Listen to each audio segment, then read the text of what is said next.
Buenas noches, gracias por estar en sintonía de Canal 12 y gracias por informarse con Noticiero Hechos, emisión estelar. Gracias por estar pendiente de nosotros en este lunes 7 de agosto. Yo soy Ana Yancy Clavel. Y yo soy Roxana Webb. Qué gusto que nos acompañen. Bienvenidos. Vamos con nuestros titulares. Pollo campestre, orgullosamente hecho en El Salvador, presenta los titulares de Noticiero Hechos Estelar.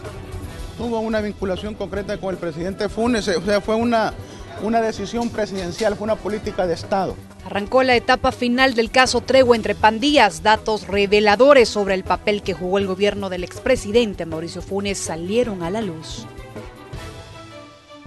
Los fallecidos en vacaciones a causa de accidentes de tránsito aumentaron en un 227%. Así lo confirmaron las autoridades en el consolidado final de emergencias. Nosotros pensamos puede que nos iban a inmediatamente a reubicar en algún lugar donde se den las condiciones de trabajo, pero no. Persiste la inseguridad entre los empleados del Ministerio de Hacienda. Hoy se cumple un mes desde el siniestro que terminó con la vida de 2 personas. La etapa de austeridad en la Asamblea Legislativa parece quedar solo en palabras. Ya le contamos en qué gastaron $500,000 los diputados.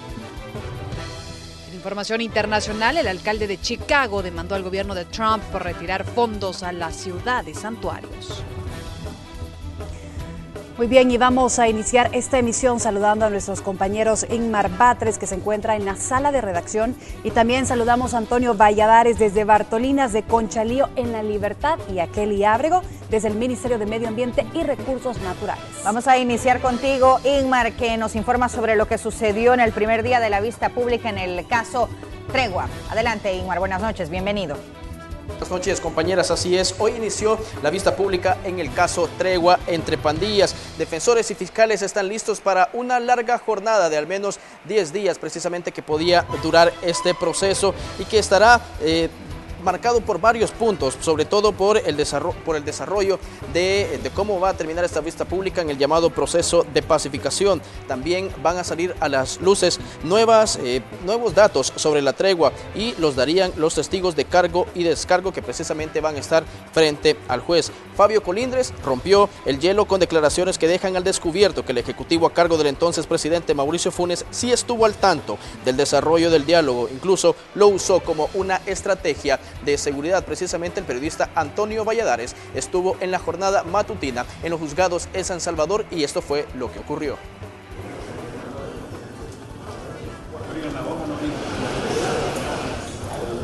El primer testigo en desfilar fue Monseñor Fabio Colindres, uno de los principales mediadores en el proceso de tregua entre las 2 pandillas más grandes que operan en El Salvador.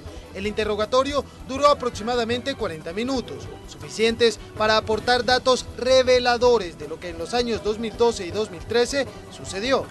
Un proceso que ex y actuales funcionarios aseguran que fue por iniciativa de los mismos miembros de pandillas y organizaciones sociales, pero el obispo castrense aseguró lo contrario.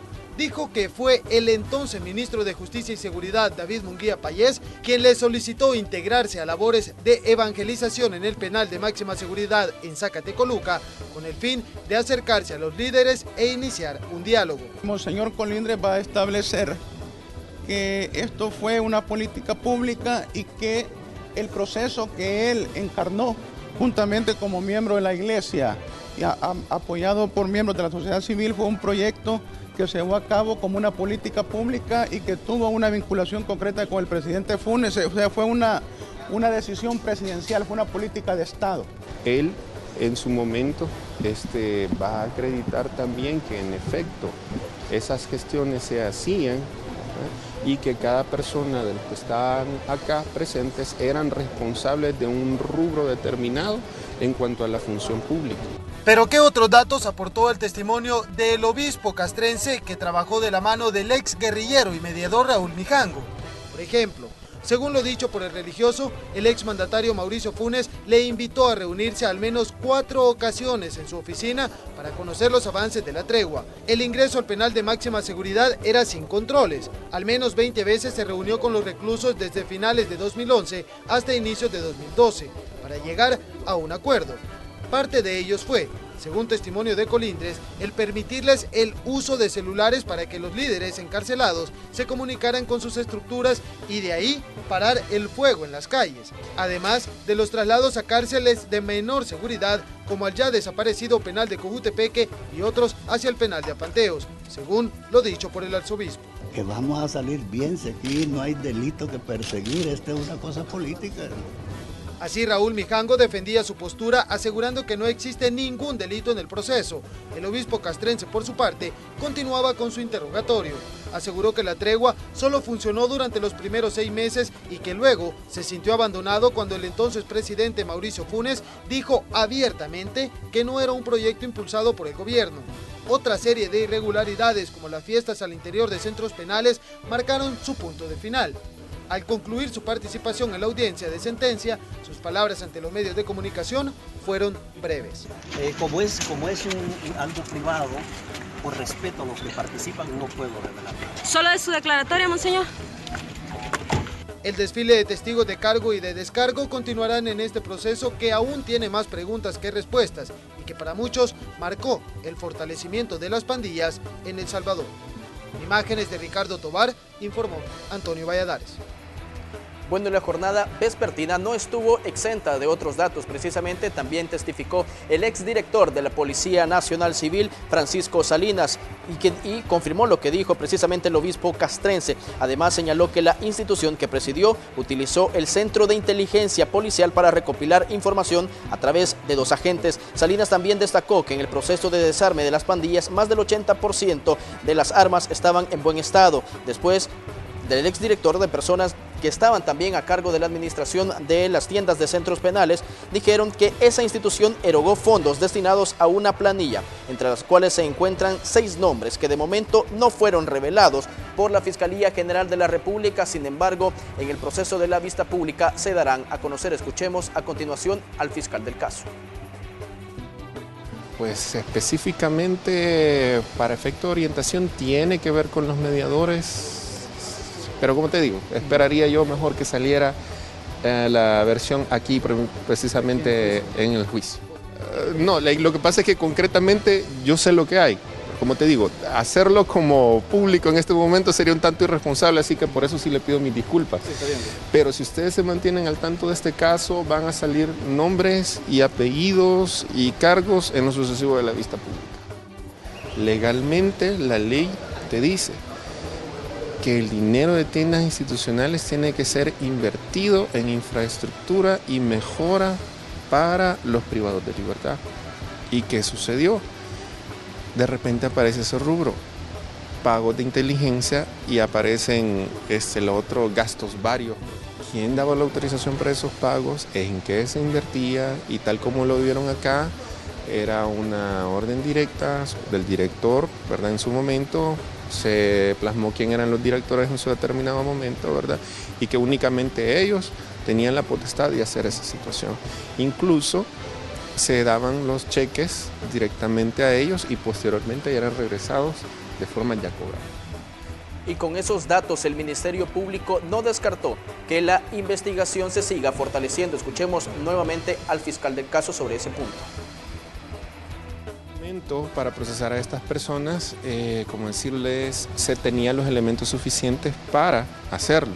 Ahora bien, desde ese momento hasta acá hemos tenido nuevos elementos, ¿verdad? Definitivamente yo no me voy a atrever a decirle sí o no, pero lo que sí le voy a decir es que la investigación todavía está abierta, no está cerrada, ¿verdad? Bueno, el día de mañana va a seguir esta vista pública en los juzgados de San Salvador. Van a testificar 7 personas bajo el régimen de protección, compañeras.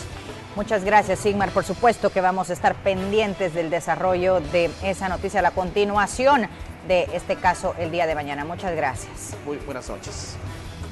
Y hay más sobre este caso. David Munguía Payés salió en defensa de la tregua entre pandillas. Incluso dice que fue una política de Estado y que se han estado fabricando pruebas en el proceso judicial. A pesar del proceso judicial en contra de los implicados en la tregua entre pandillas, David Munguía Payés salió en defensa de este proceso que se dio en 2012.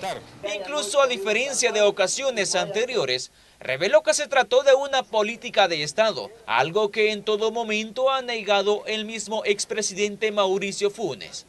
Hay que separar lo que es una política de Estado, ¿verdad?, con actuaciones individuales que pudieron reñir en ilícitos o irregularidades. Las acusaciones para las personas que están en este momento siendo procesadas están en esa dirección. Munguía Payés era ministro de Seguridad cuando abanderó la negociación que supuestamente involucró solamente a las principales pandillas del país. Ahora dice que las pruebas presentadas en los juzgados fueron fabricadas por el anterior fiscal. Fue un caso que lo montó el fiscal anterior, Luis Martínez, que por cierto se encuentra detenido.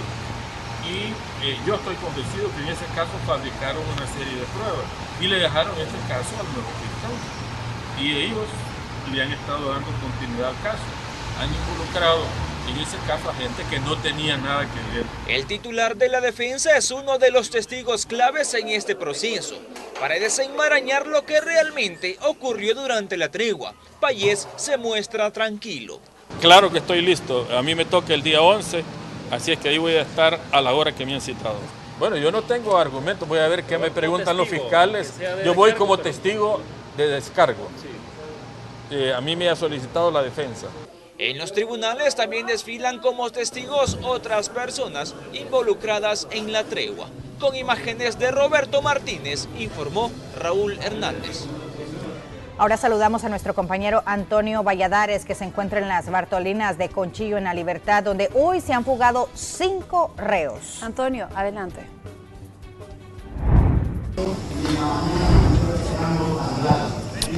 Buenas noches, compañeras y amigos que se informan a través de Noticiero Hechos. Me he desplazado hacia el puesto policial ubicado en Conchalío, esto jurisdicción de La Libertad, donde esta tarde se recibió el informe sobre unos reos que se habrían fugado de estas instalaciones precisamente. Nosotros hemos tratado de recopilar información sobre cómo posiblemente se dieron estos hechos. Hablamos con algunos agentes y también con la población. Veamos cuál es la versión que maneja por este momento la policía de cuántos son los reos que se habrían fugado y cuál sería el modo que habrían utilizado. Veamos.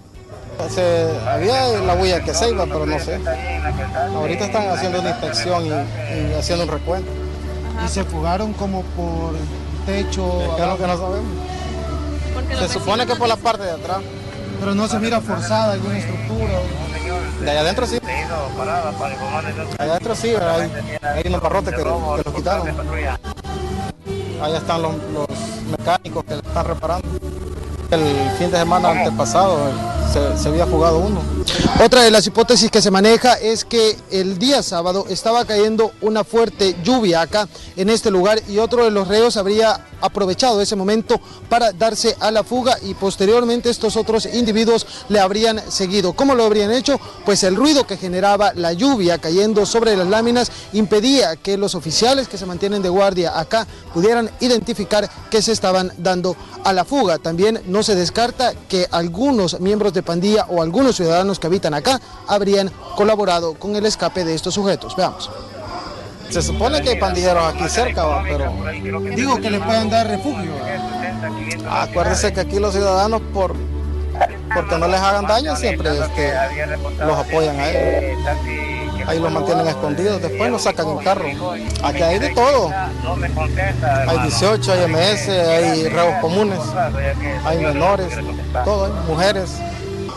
Esto es parte de la información que se genera a esta hora de la tarde. Vamos a mostrarles brevemente el panorama que se genera para que observen. Hace unos minutos salieron gran cantidad de policías en un dispositivo de búsqueda y además se han montado algunos retenes en los alrededores. Cuando nosotros nos dirigíamos hacia acá precisamente logramos encontrar uno de ellos donde se había detenido a 3 personas, pero no eran precisamente los reos que se habrían fugado. Hasta ese momento no se reporta ninguna captura. Nosotros, por supuesto, le daremos seguimiento a esta situación y le estaremos presentando un informe completo en la siguiente emisión. Buenas noches.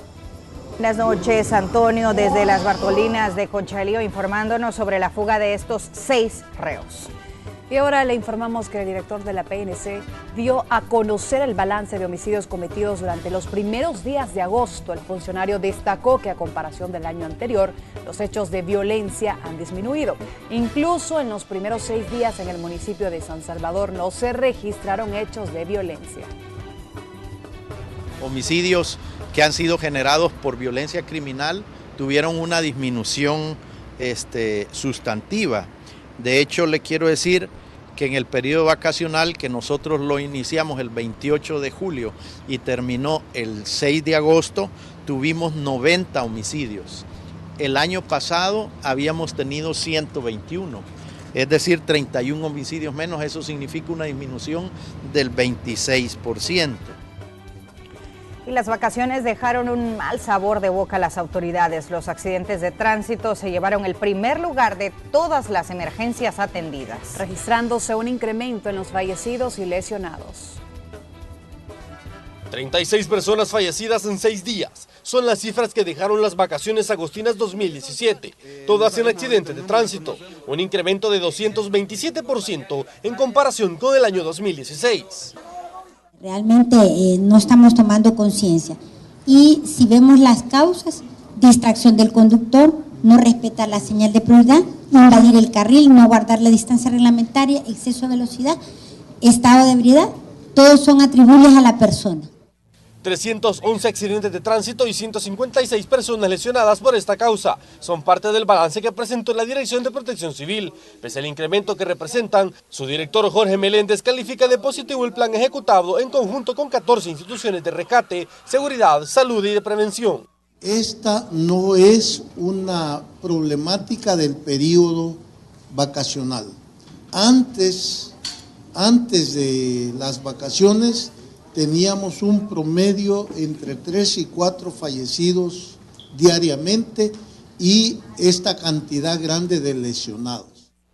No hubo personas fallecidas en playas y balnearios, pero se contabilizaron 112 rescates. De estos, 93 fueron acuáticos simples, 14 acuáticos profundos, 1 en vehículo y 4 de otra naturaleza. La playa del Majagual con 46, La Puntilla con 13, Ajepín con 7 y Apulo con 7 fueron los sectores con mayor cantidad de casos durante las vacaciones agostinas. Siempre para nosotros cuando hay rescates acuáticos profundos significa un poco más de problemas. Sin embargo, ahora tenemos 93 rescates acuáticos simples, buena conducta de los salvadoreños y salvadoreñas en los balnearios y playas. Como parte del Plan Divino Salvador, el Ministerio de Salud también confirmó que hubo una reducción de consultas de emergencia en un 55% en comparación al año anterior, con 9.555 infecciones respiratorias agudas, 1.045 diarreas y 560 casos de neumonía. Esta última cifra representa un aumento de 45% respecto a 2016. Con imágenes de Juan Castellanos, informó Néstor Hernández. Y también las autoridades del BMT brindaron el balance de su trabajo en esta temporada. Fueron 184 personas las detenidas bajo los efectos del alcohol. El 97% fueron hombres. Los niveles de alcohol detectados fueron 806 en el área metropolitana de San Salvador. Un conductor de 37 años del sexo masculino en San Jacinto. 13 conductores peligrosos por día fue la cifra registrada por las autoridades durante el periodo festivo, es decir, 78 personas en total, que elevaron las cifras de capturas al 100% comparado con 2016. La zona occidental fue el punto donde mayor detección de automovilistas ebrios registraron las autoridades. El 97% de estos son hombres. El 43% de los detenidos se ha ubicado en la zona occidental.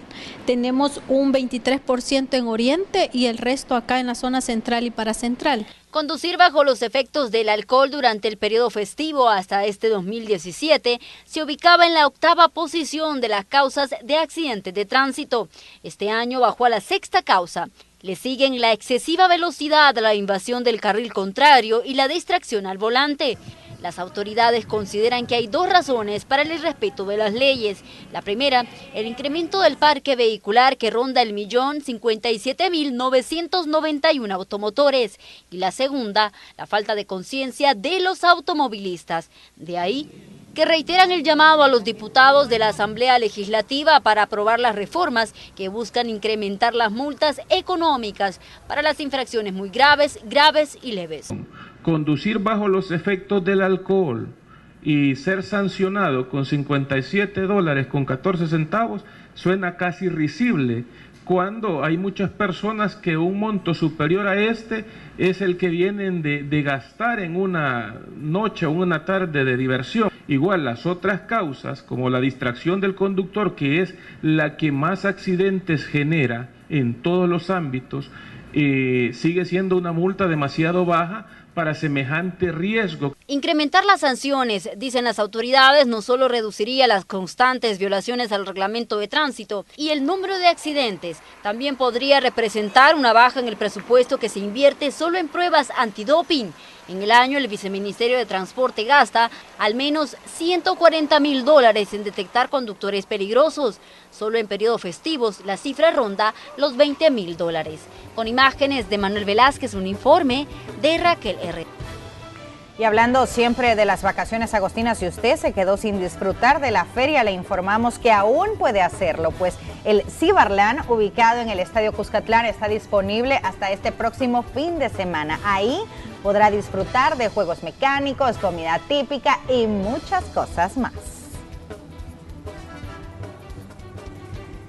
Y en San Salvador se terminó la celebración, pero las fiestas se trasladaron al municipio de Mexicanos. Con bombo y platillo dieron inicio con el desfile del correo que recorrió las principales calles del municipio.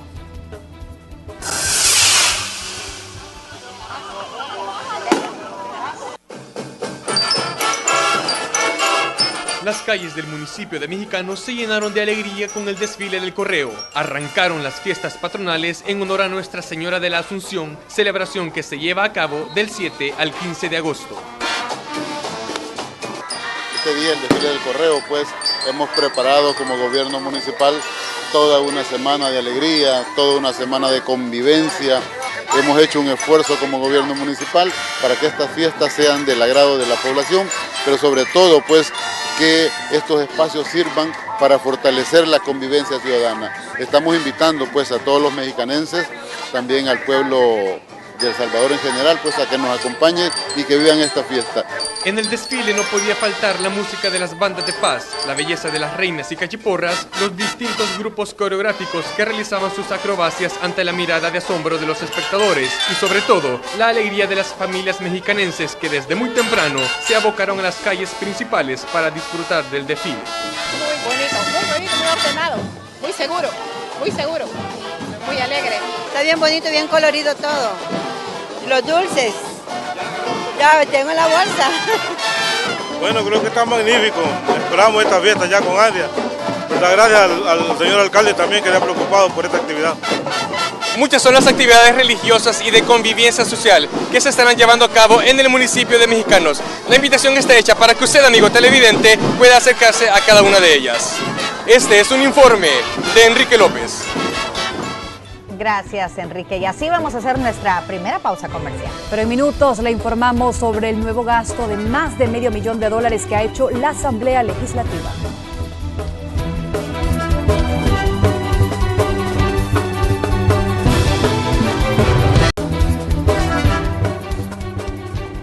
Gracias por continuar en nuestra sintonía. Y para abordar el tema de pensiones, este lunes el presidente se reunió con los representantes de las AFP. Veamos la nota. Al parecer, el gobierno se encuentra contra las cuerdas para pagar las pensiones de los últimos 3 meses del año y no sabe de dónde saldrán los recursos. Necesita $270 millones para evitar un nuevo impago. Es por eso que el presidente de la República se reunió con representantes de las AFP para buscar una salida a los problemas fiscales. Así lo confirmó el secretario técnico de la presidencia. Los principales accionistas de la AFP, que permita un acercamiento para que en la Asamblea Legislativa se quiten los obstáculos para que llegara a un acuerdo en materia de pensiones. El tema de pensiones es en realidad el problema fundamental de la fiscalidad del país, en la que debe de haber acuerdo. La oposición considera que es momento de dejar de poner parches al sistema previsional y entrarle de lleno a la reforma integral al sistema de pensiones, siempre y cuando continúe siendo privado. Definitivamente esa es una de las cosas que tenemos que reformar al más corto plazo para ya no estar en esa incertidumbre de cómo vamos a financiar estos pagos que se nos avecinan. En materia fiscal, el gobierno tiene el panorama oscuro. La Sala de lo Constitucional también ordenó hacer medidas de austeridad, además de buscar el financiamiento del pago de las pensiones, mientras se tiene el consenso para la reforma, algo que no es del agrado del partido en gobierno. Mire, el impago es una amenaza permanente. El primer impago es el que ellos decretaron contra los jubilados, al decir dejarlos sin fuente de financiamiento para el pago de sus pensiones. A pesar de que la Sala ha dado como fecha límite el 31 de octubre para las medidas de austeridad, lo más probable es que se vean en el presupuesto de 2018. Con imágenes de Roberto Martínez, informó Raúl Hernández. René Novelino, presidente de Asafondos, calificó como positiva la reunión entre representantes de las administradoras de pensiones y el gobierno. Novelino dijo que durante el encuentro se expusieron diferentes puntos de vista sobre la importancia de aprobar una reforma integral que garantice el pago de los pensionados y represente un alivio financiero para el gobierno. Se habló de las consecuencias de la reciente resolución de la Sala de lo Constitucional y de la importancia de ratificarle a todos los pensionados que el pago de las pensiones está garantizado para el próximo par de meses, agosto, septiembre, y que es un marco suficiente desde nuestra perspectiva como para que pueda ser aprobado en ese lapso la reforma integral. Y ahora le informamos que a pesar de la urgencia de las medidas de austeridad, los diputados gastaron más de $500 millones en la compra de aires acondicionados. Estos son los aires acondicionados que compró la Asamblea Legislativa para ubicarlos en la segunda y tercera planta del edificio donde se reúnen las comisiones. Algunos legisladores dicen desconocer la situación. No puedo opinar porque no lo conozco. ¿Pero que se gaste esto en aires? Habría que ver. No puedo opinar porque no lo conozco. En realidad yo no soy miembro de junta directiva y ellos son los que toman las decisiones administrativas. Pero miembros de la directiva informaron que el gasto asciende a más de $500 millones. En eso están, en poner los aires acondicionados en todo lo que es el edificio de comisiones legislativas. Es un proyecto que cuesta alrededor de $600.000. Es un proyecto que tiene tiempo de venirse poniendo y que nunca se ha logrado poner, que siempre ha tenido tropiezos en el camino. Esta compra se da en el momento en el que en el país no se tiene dinero para pagar las pensiones. Existe falta de insumos médicos en la red pública de salud. Algunos gastos deben ser eliminados, consideran otros legisladores, como el seguro médico privado. Que en la Asamblea se podrían ahorrar al menos unos $15 millones, que sería 25% del presupuesto de la Asamblea. Debido a recortes, por ejemplo, en la planilla de empleados, el rubro del seguro médico, está el rubro de viáticos y viajes, que podría reducirse significativamente. Este gasto se encontraba contemplado en el presupuesto de este año de la Asamblea, el cual fue de 58.2 millones. Pero recientemente la Sala de lo Constitucional ordenó a los tres poderes tomar medidas de austeridad. Con imágenes de Roberto Martínez, informó Raúl Hernández.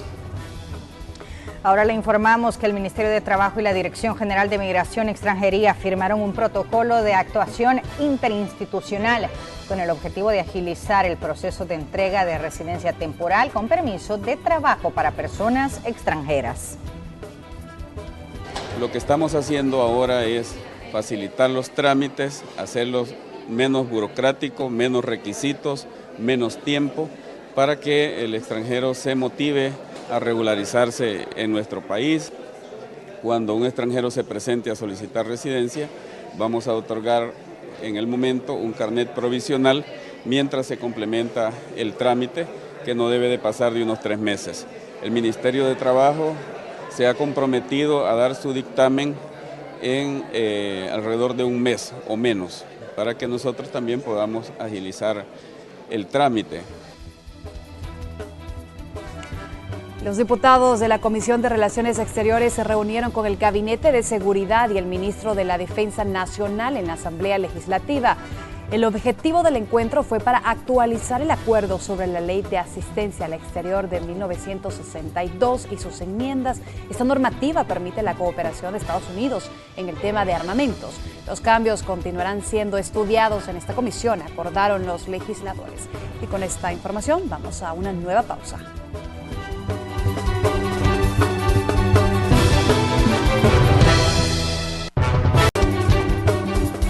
Las lluvias continúan en el territorio nacional, pero para informarnos más del tema nos enlazamos con nuestra compañera Kelly Ábrego hasta el Ministerio de Medio Ambiente y Recursos Naturales. Adelante, Kelly, te escuchamos.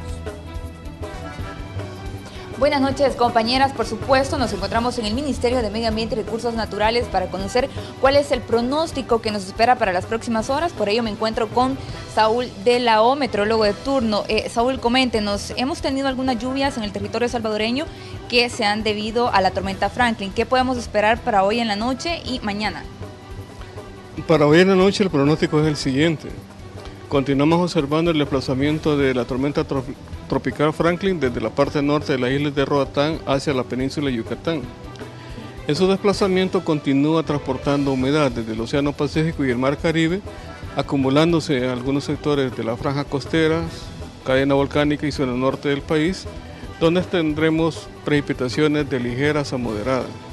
Las temperaturas estarán frescas, con valores de 18 a 20 grados centígrados y los cielos nublados. Para mañana, Franklin estaría localizado en horas de la mañana sobre la península de Yucatán y en horas de la tarde cerca de Campeche, y en la medida que se vaya desplazando hacia el oeste va a dejar de influenciar el área nuestra. Tras el paso de Franklin, ¿estaría aproximándose otro fenómeno natural? Sí, estamos observando el día de hoy una onda tropical sobre Haití, la cual se viene desplazando con una velocidad promedio entre los 20 y 30 kilómetros por hora, y de continuar su velocidad actual, entre el día jueves o viernes estaría llegando al territorio nacional. Muchas gracias, Saúl, por la información. Compañeras, ya escuchamos, las lluvias van a continuar en el territorio salvadoreño. La recomendación es siempre que las personas estén atentas ante la información de las autoridades. Con esto, regreso con ustedes al set principal. Buenas noches. Buenas noches, Kelly. Muchas gracias por tu importante información.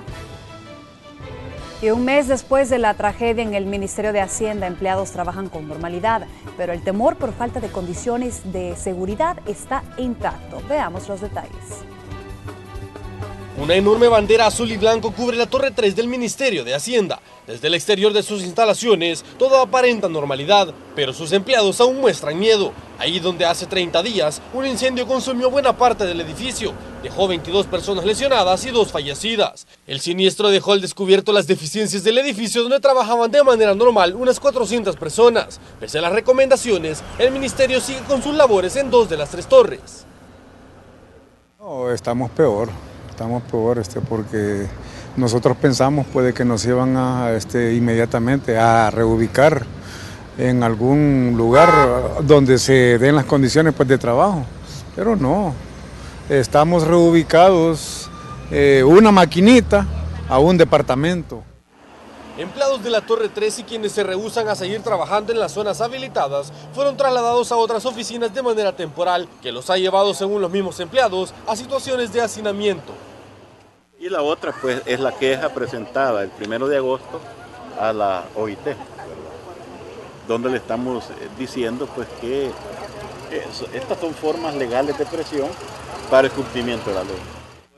Con documento en mano, el Sindicato de Trabajadores del Ministerio de Hacienda muestra que ya existe una exigencia del Ministerio de Trabajo de construir escaleras externas de emergencia, colocación de alarmas contra incendios y extintores en los 2 edificios habilitados. Hasta la fecha, Citrama reporta que no ha sido ejecutada dicha solicitud. Donde hizo la inspección en la Torre 1. La Torre 3 definitivamente no tiene un pronóstico mientras no le hagan un examen, ¿verdad?, profundo de los daños que ha causado. Pero la Torre 1, dice el Ministerio de Trabajo, que le da 60 días al titular para que construya las escaleras de emergencia, o sea, la salida de la evacuación interna. 18 empleados lesionados tras el incendio ya se reincorporaron a sus labores. 2 más se encuentran graves en el Hospital General del Seguro Social. Y una mujer está incapacitada por quemaduras en sus brazos. Mientras tanto, el joven estudiante Daniel Aquino aún permanece ingresado en el Hospital Rosales con complicaciones en uno de sus pulmones, pero según sus familiares, reacciona positivamente. Con imágenes de Juan Castellanos, informó Néstor Hernández. Y en temas de salud, ¿sabe usted qué es la médula ósea y para qué sirve? La red Albavisión está interesada en difundir la importancia de la donación de este tejido que se encuentra al interior de los huesos.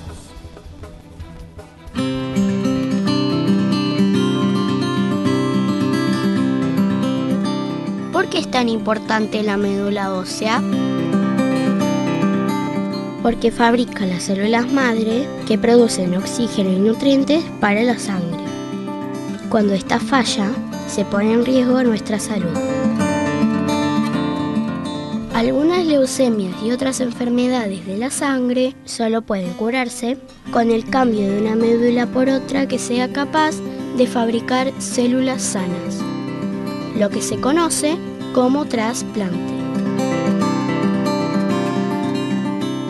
¿Cómo encontrar un donante compatible? Solo el 25% de los enfermos cuentan con un donante entre sus familiares. El 75% restante debe recurrir a un donante voluntario. Toda persona entre 18 y 55 años que no tenga ninguna enfermedad transmisible a la sangre puede donar. La donación de médula ósea es un método seguro, sin riesgos para el donante, que permite dar vida en vida. Inscríbete como donante. Podés salvar una vida, la mía, la tuya o la de él, tan solo con unos minutos dedicados a los demás.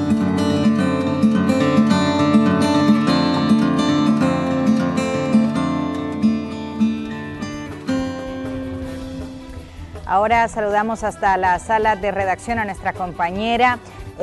Vamos con la sección Economía al Costo con Crisia Recinos. Crisia, ya te tengo en pantalla. Hola, Crisia. ¿Qué tal, Roxana? Estaba muy pendiente de la nota, de la médula. Sí, yo sé, Roxana. Anayansi, un gusto saludarlas Hola. esta noche. Yo sé que siempre están pendientes de qué podemos hacer para ahorrar dinero. Y hoy les voy a contar que, aunque a veces decimos, bueno, no puedo ahorrar, yo nunca he creado ese hábito, es muy complicado. Hoy les voy a dar 4 métodos que son bastante sencillos y que nos van a ayudar a que poco a poco vayamos aprendiendo a ahorrar.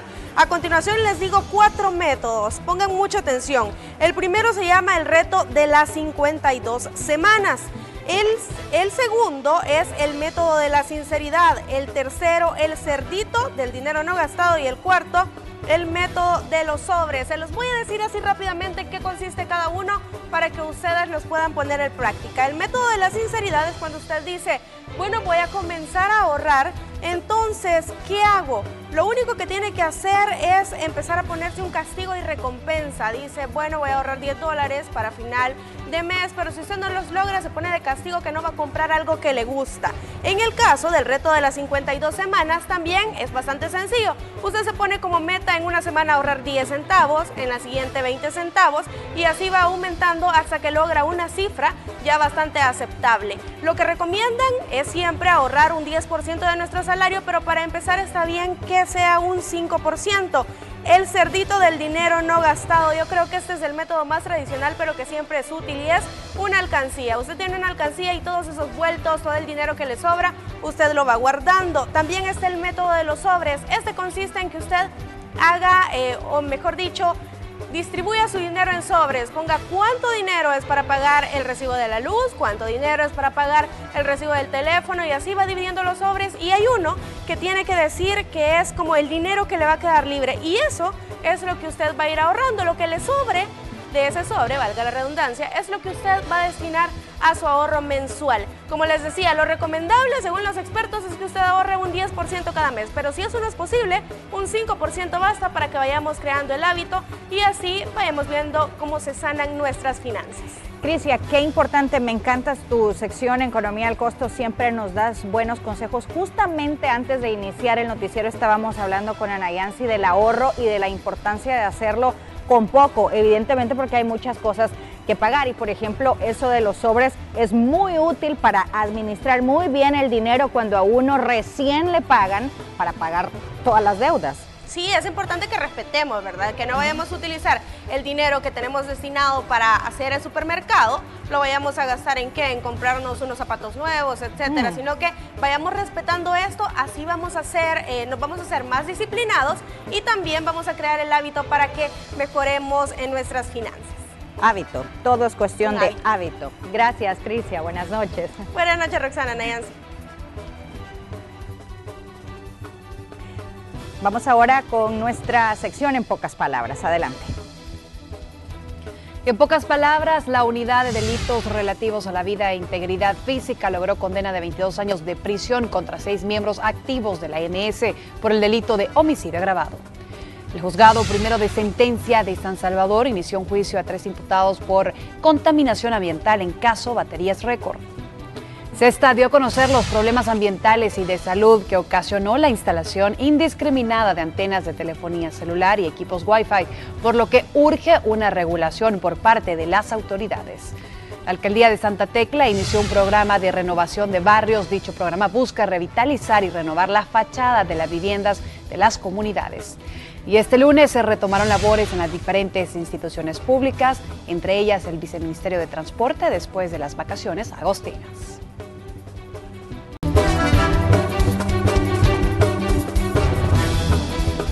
Y queremos hacerle la invitación para que el día de mañana no se pierda la entrevista con Manuel Burgos. El tema: tocar acciones de la DNM y aspiraciones de su titular. Por supuesto, el invitado, el director nacional de medicamentos, el doctor Vicente Coto, mañana a las 7:50 de la mañana. Y nos queremos despedir con las siguientes imágenes del ambiente que se vive a esta hora de la noche con el evento Ronaldinho en El Salvador 2017, que es protagonizado por este gran jugador y además la red salvadoreña de medios como patrocinadores. Nos hacemos presentes con la conducción de varios de nuestros colegas de Pizarrón Deportivo ahí. Y pues este es el ambiente del show con Ronaldinho. A esta hora de la noche ustedes pueden ver la importante cantidad de personas que están ahí, incluyendo, por cierto, a la embajadora de los Estados Unidos. Lo estaba viendo en su cuenta de Twitter y vemos muchas actividades para después conocer a este astro. El show con Ronaldinho, un evento patrocinado por la Red Salvadoreña de Medios. Y con esta información hemos llegado al final de esta emisión. Gracias por estar siempre en nuestra sintonía. Que descansen. Buenas noches.